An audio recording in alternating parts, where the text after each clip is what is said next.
Di tengah berbagai konflik dan ketidakpastian geopolitik global, kini militer Indonesia terus berbenah untuk meningkatkan kapasitas armada tempur lautnya dengan mengutamakan akuisisi berbagai jenis alutsista luar negeri berbasis transfer teknologi dan transfer pengetahuan sebagai bekal kemandirian alutsista dalam negeri.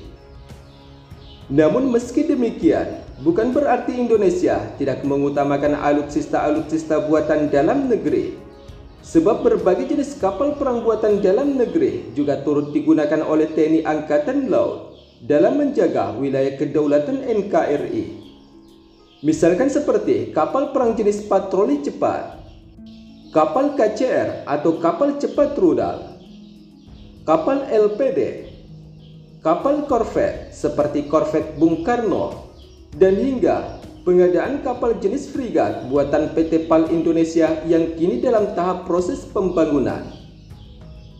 Namun yang kini menjadi sorotan yaitu pengadaan kapal perang jenis frigat terbesar dan pertama kalinya dalam sejarah yang merupakan buatan dalam negeri di galangan perkapalan PT PAL Indonesia. Sebagai informasi, adapun kapal frigat Merah Putih yang dibangun ini adalah merupakan versi Indonesia dari lisensi kapal perang Arrowhead 140 buatan galangan Babcock International Group asal Inggris. Galangan perkapalan PT PAL Indonesia mendapat persetujuan dari Babcock untuk memakai desain kapal perangnya dalam membangun kapal perang frigat Merah Putih sebagai wujud kerjasama yang baik antara kedua negara. PT PAL Indonesia menggunakan fregat Merah Putih berdasarkan desain dasar fregat Arrowhead 140 setelah Babcock setuju untuk mengalihkan desain kapal perang tersebut melalui perjanjian yang ditandatangani kedua pihak.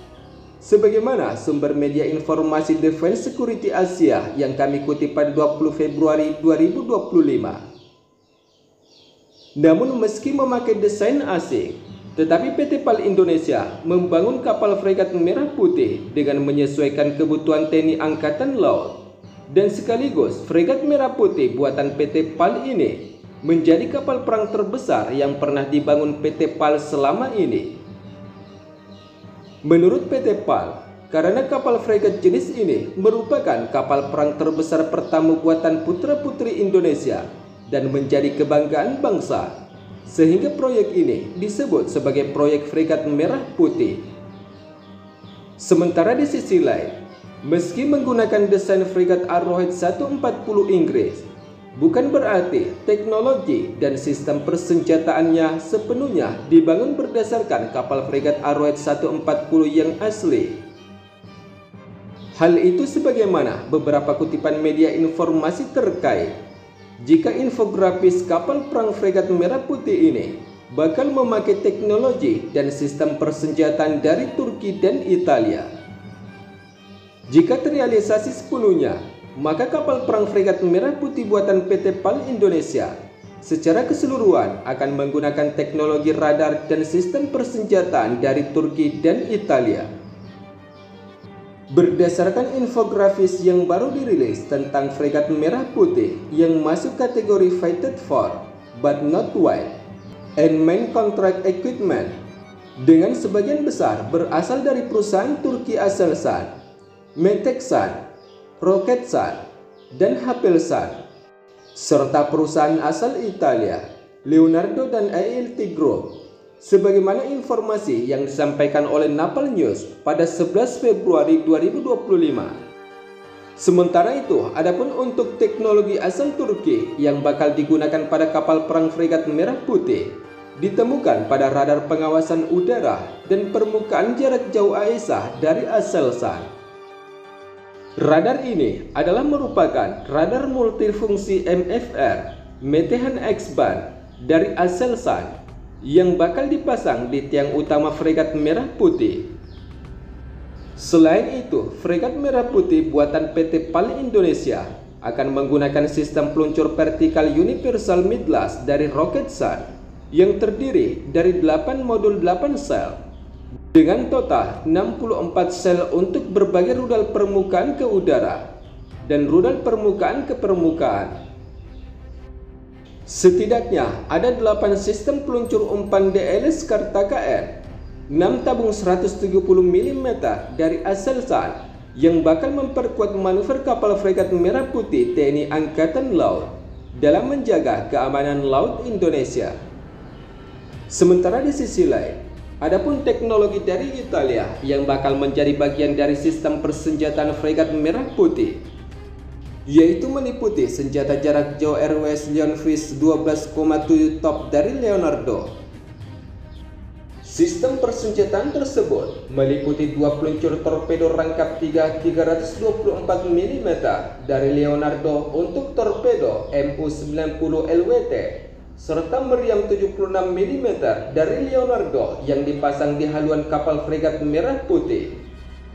Namun radar pengendali tembakan kemungkinan setir 1,2 EO Mk2 dari Thales atau Akrep 100/200 dari Aselsan atau NA30S Mk2 dari Leonardo. Namun untuk radar pengendali tembakan, kemungkinan setir 1,2 EO Mk2 dari Thales atau Akrep 100/200 dari Aselsan. Menurut informasi terkait, pengerjaan 2 unit kapal fregat Merah Putih di PT PAL mengalami kemajuan pesat, sehingga akan bisa selesai lebih cepat, di mana awal pengerjaan kapal fregat Merah Putih ini dilakukan di galangan PT PAL Indonesia sejak tahun 2023. Menurut prediksi awal, kedua kapal perang fregat Merah Putih buatan Indonesia ini akan baru dapat beroperasi di tahun 2028 atau 2029 mendatang. Namun prediksi tersebut berubah saat Menhan Syafri Samsudin mengunjungi PT PAL.